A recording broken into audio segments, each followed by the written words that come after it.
नमस्कार, स्वागत है झारखंड की फटाफट ताज़ा बड़ी खबरों में। सबसे पहले नज़र डालते हैं कोरोना के ताज़ा अपडेट पर।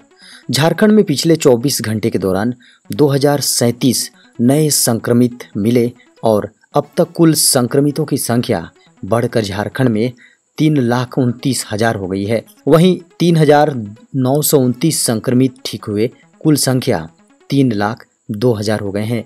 झारखंड में मौत के आंकड़ों की बात करें तो 41 मौतों के साथ कुल 4,801 हैं।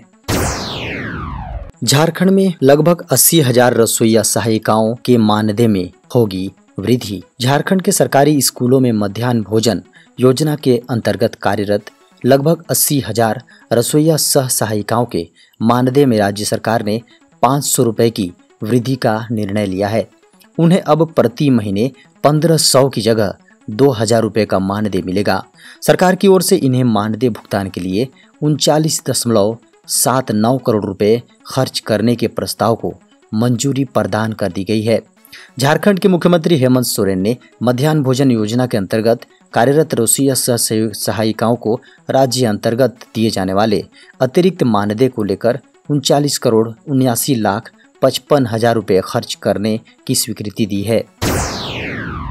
ईंट भट्ठे पर मजदूरी कर रही महिला फुटबॉलर को केंद्रीय मंत्री रिजिजू ने दिया मदद का भरोसा। झारखंड की अंतर्राष्ट्रीय महिला फुटबॉलर संगीता कुमारी कोरोना संक्रमण काल में एक ईंट भट्ठे पर मजदूरी करने को विवश है। ईंट भट्ठे में मजदूरी करते संगीता कुमारी की तस्वीर मीडिया में आने के बाद केंद्रीय खेल मंत्री किरण रिजिजू ने उसे सहायता का भरोसा दिलाया है।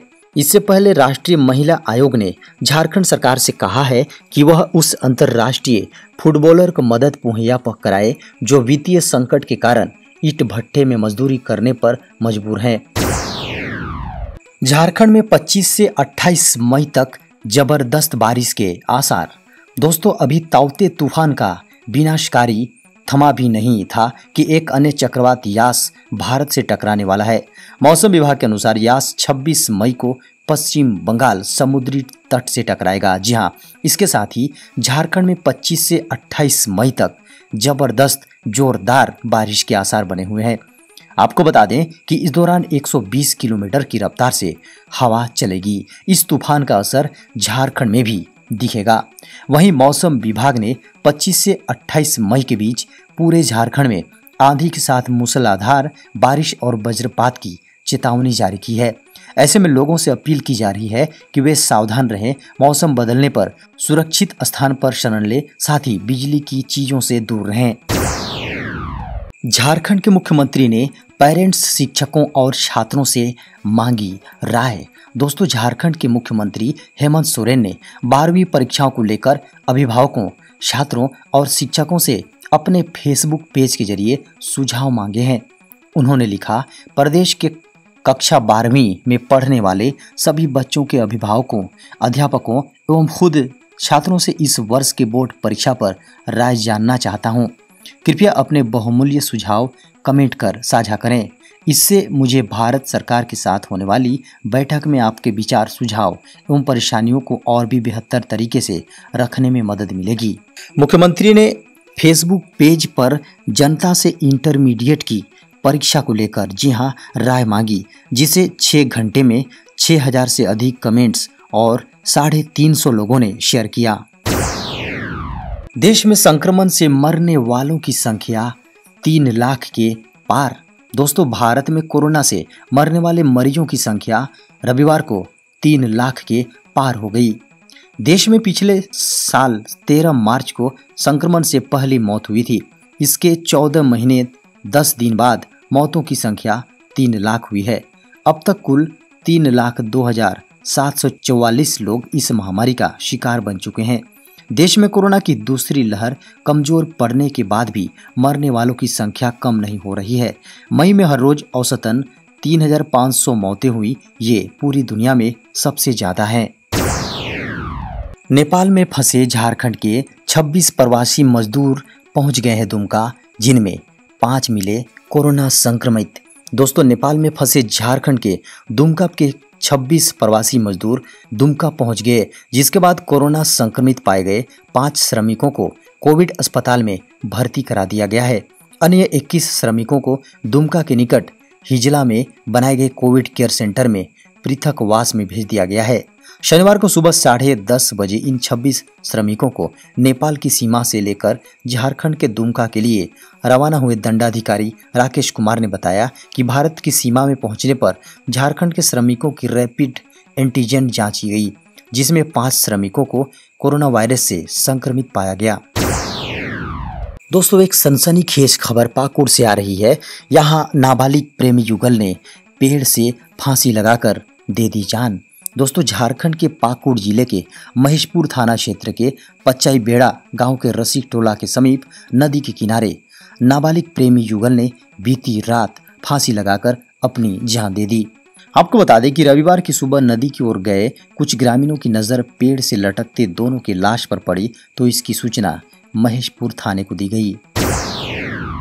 झारखंड के सीएम श्री हेमंत सोरेन का निर्देश, जिला एवं प्रखंड स्तर के अस्पतालों में बनेगा शिशु वार्ड। दोस्तों, मुख्यमंत्री हेमंत सोरेन ने कहा है कि कोरोना की तीसरी लहर की संभावनाओं को मद्देनजर रखते हुए राज्य के सभी जिला एवं प्रखंड स्तर के अस्पतालों में अलग से शिशु वार्ड तैयार करने का निर्देश दे दिया गया है। सभी अस्पतालों में चिल्ड्रेन केयर यूनिट बनाने की तैयारी शुरू कर दी गई है।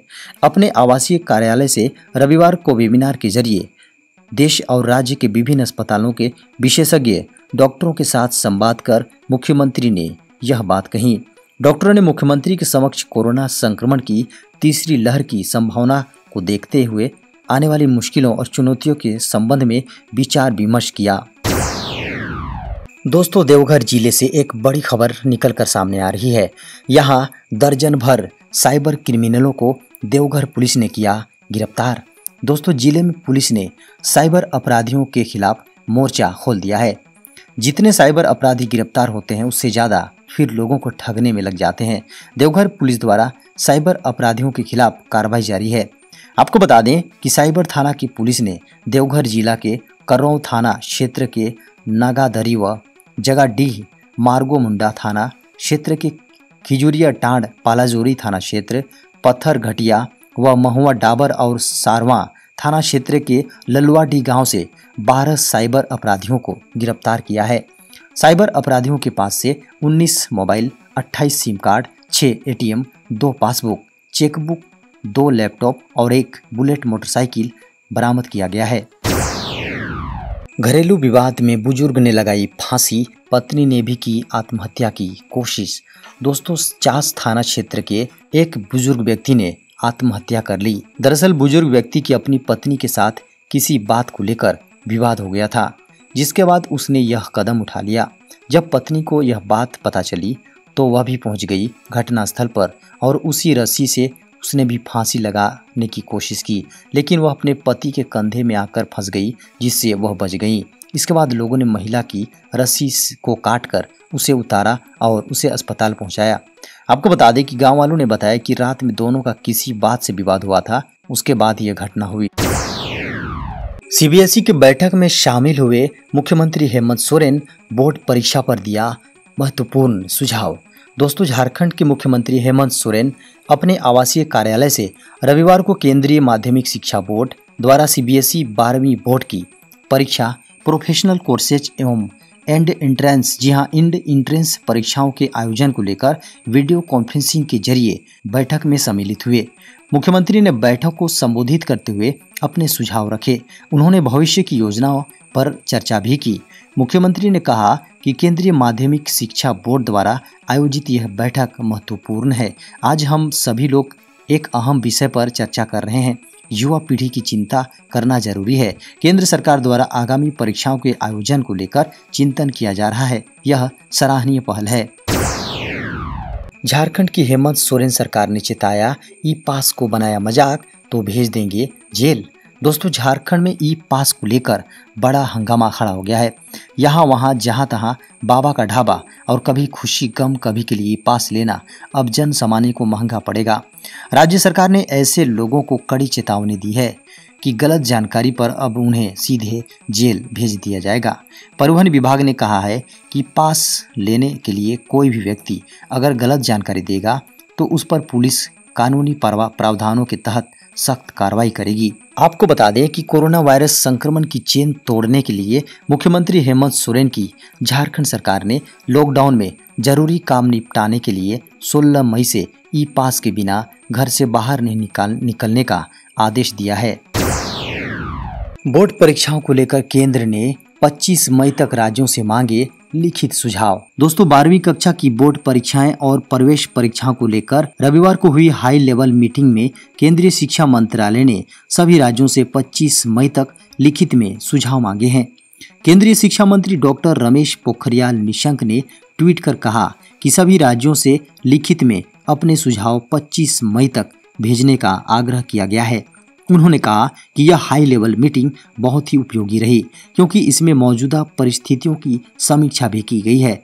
निशंक ने लिखा, मुझे पूरा भरोसा है कि हम सामूहिक निर्णय के माध्यम से जल्द ही कक्षा 12 की बोर्ड परीक्षाओं के बारे में अपना अंतिम फैसला करेंगे और छात्रों व अभिभावकों के मन में व्याप्त अनिश्चितता को दूर कर पाएंगे। तो दोस्तों ये था अब तक की बड़ी खबर, मुख्य समाचार और ताज़ा खबरों की सुर्खियां। दोस्तों आपसे रिक्वेस्ट है कि इस चैनल को आप सब्सक्राइब कर लीजिए, वीडियो को लाइक कर दीजिए, अपने दोस्तों को इस वीडियो को शेयर कर दीजिए, साथ ही बेल की आइकन को दबाइए ताकि हमारे आने वाले सभी न्यूज़ की नोटिफिकेशन आपको सबसे पहले मिल सके। और इसी के साथ अब हम इजाज़त दें। नमस्कार।